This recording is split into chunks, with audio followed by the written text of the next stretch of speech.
नवोदय विद्यालय प्रवेशिका परीक्षा 2025 आवेदन करथिबा छात्र छात्री एवं अभिभावक मानक पई एक विशेष सूचना। एही परीक्षा 100 मार्क विशिष्ट ऑब्जेक्टिव टाइप होता है।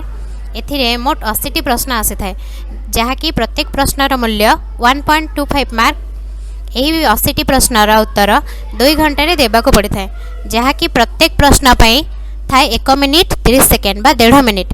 एही परीक्षा पई गत वर्ष आम जिला जगतसिंहपुर पाखापाखि 6000 पिला आवेदन करथिले, किंतु एथि मध्यरु 80 जन पिला उत्तीर्ण होइतिले, कारण मोट 80 सीट ही रहिছে। एथिरु आपण माने अनुमान करि पारुथिबे जे एही परीक्षा रे उत्तीर्ण हेबाकु हेले केते अधिक परिश्रम करिबाकु हेबो। आपण किपरि एही परिश्रम एक निर्दिष्ट उद्देश्य रे एवं निर्दिष्ट दिगरे करि परिबे, सेथिपई विजन नव आदर्श बालिकुदा आनी देइछि एक सुवर्ण सुजोग, जेउठी नवोदय प्रवेशिका परीक्षार सिलेबस अनुଯାयी उन्नत मानर पाठपढ़ा सहित जिला स्तरीय साप्ताहिक परीक्षा द्वारा पिलार स्थिति परीक्षा करा जाय थाए। जदि कौनसी पिला सेल्फ प्रिपेरेसन किंबा कौनसी शिक्षकों पाखरे प्रिपेरेसन करुथाए, से मध्य एठारे हेउथिबा जिला स्तरीय साप्ताहिक परीक्षा रे भाग नै निजर स्थिति परखि पारिबो। इच्छुक थिबा छात्र छात्री किंबा अभिभावक माने आमर मोबाइल नंबर रे जोगाजोग करि परिबे।